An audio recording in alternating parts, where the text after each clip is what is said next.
Have you ever struggled with proofreading your content before you put it out on the web somewhere, whether it's social media or on the front of your website, or worst case scenario, uh, on some of the work for one of your clients? Like, have you ever misspelled anything or used bad grammar and had to go out into the world?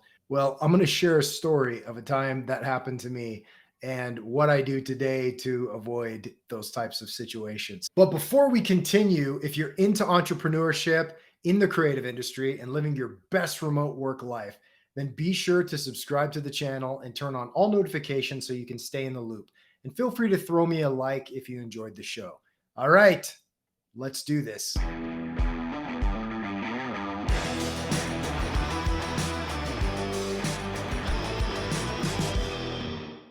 So many moons ago, me and another guy decided to start a printing company. We're talking a good solid 20 years ago.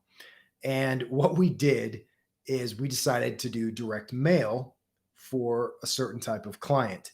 And we went and purchased probably 30 Canon printers from Sam's Club.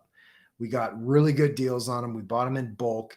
And we basically set up this array of printers that ran off of two computers.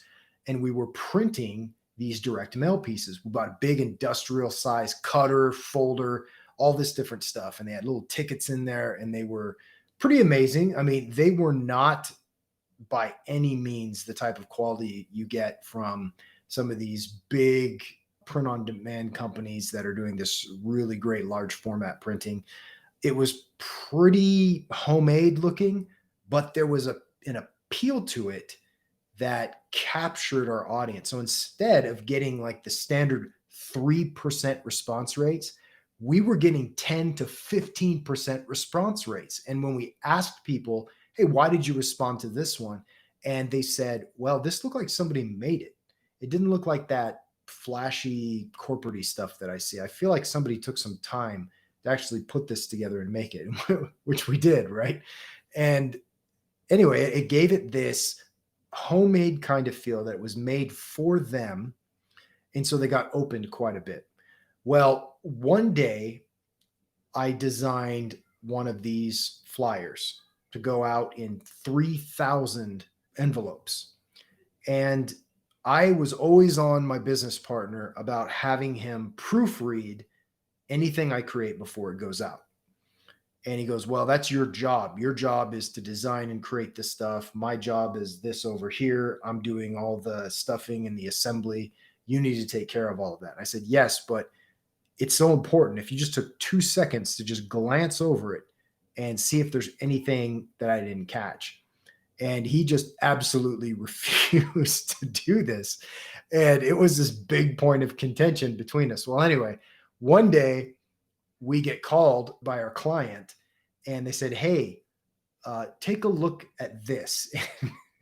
And my business partner, he showed it to me and he put it down on the table. He goes, hey, do you notice anything wrong with this? Just look at this. Do you see anything wrong with it? And I looked at it and I'm reading it. I'm like, no, everything looks good to me.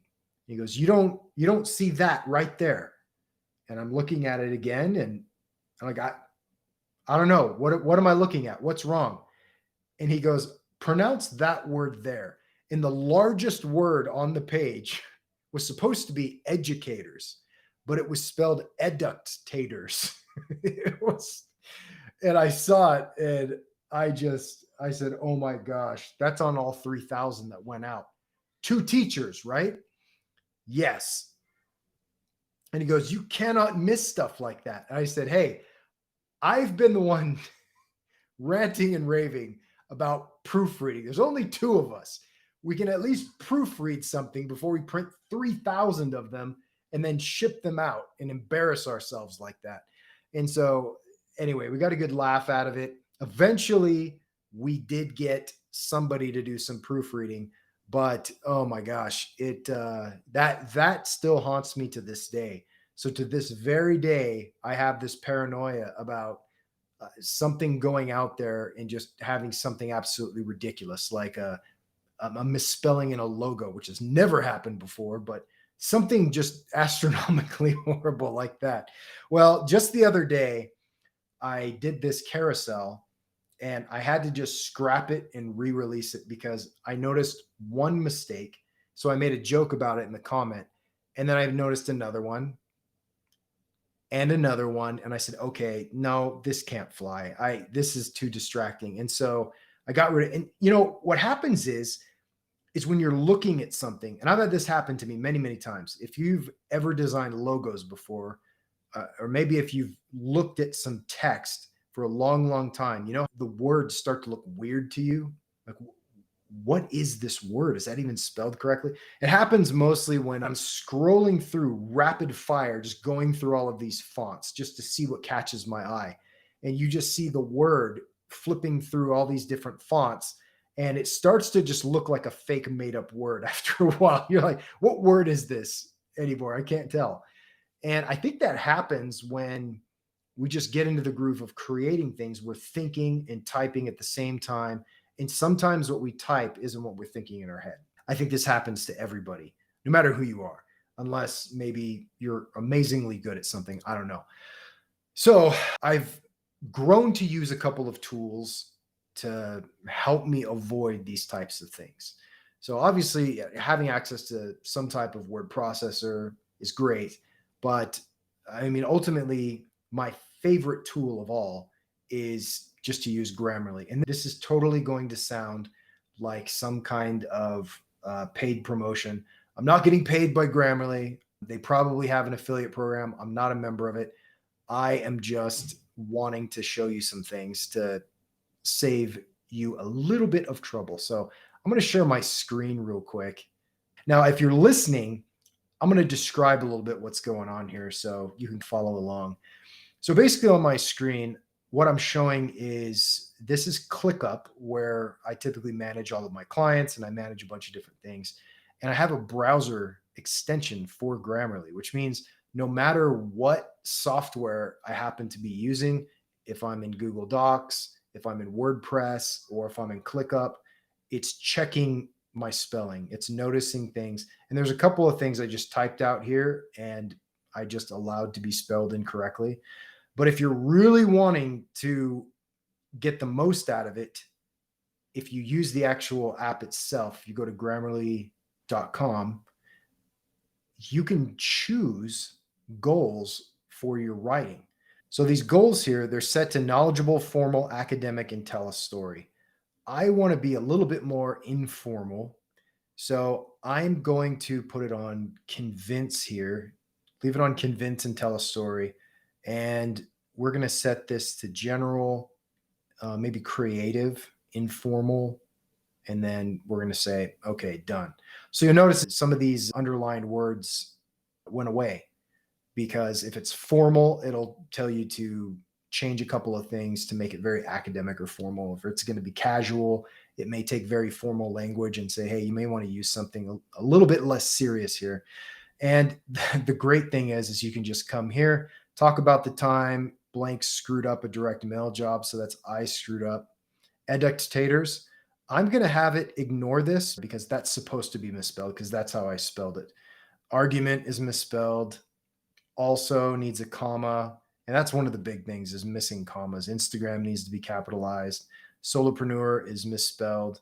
And yeah, they said everything looks good here. And then it gives you a score based on how you did. Gives you some facts about your vocabulary, readability, word count. And then you have these little things right here. Looks good, very engaging.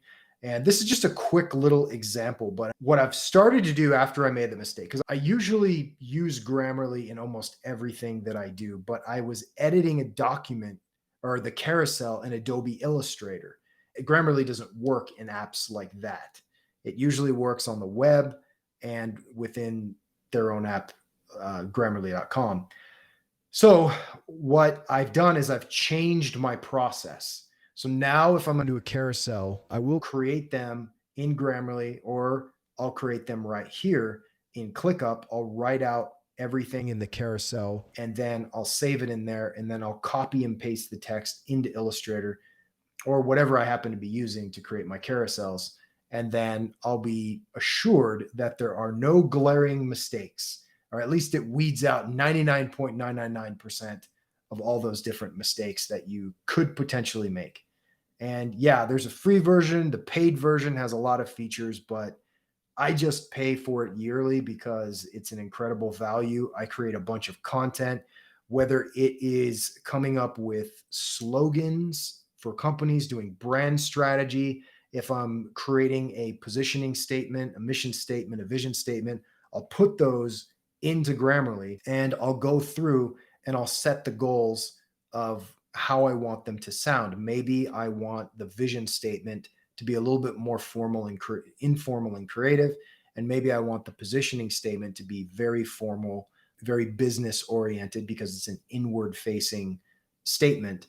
And I want the outward facing comment or copy and content to be maybe a little bit more formal. And just to match whatever the brand personality is, I can go ahead and put those settings in there and type those things up. So I use it for my own social media on websites. I'll run all the text through there.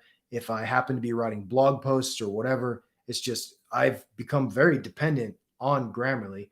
I feel like I've got a pretty good handle on grammar and writing in general, but for some reason, I just miss stuff. And when you miss stuff like that and you're looking ridiculous in front of potentially thousands and millions of people. And sometimes it's very hard to change those things, especially if it goes into print or it gets picked up and it goes viral and maybe you can't edit the post or the content anymore. You definitely want to get things right. So basically, having a tool like this is really powerful. And I know there's likely several other tools like it out there, but I've used Grammarly now for several years, and it's just been a good staple within my arsenal of tools that I use on a day to day basis. Have you ever run into situations like that where you have made an astronomical mistake and looked like a fool in front of everyone? Be sure to share your stories in the comments. And yeah, let us know maybe what you've done in the past and what tools you use. I'm really interested to hear what else is out there that people are using and having a lot of success with. There are a lot of writing apps that are really cool that will generate content. I've played around with some of them, but I think I'm probably going to go in on a couple. There's like Writer and Jasper gets really good reviews, but they use AI to actually generate content for you. So you can give it a prompt and it will actually flesh out whole blocks of content.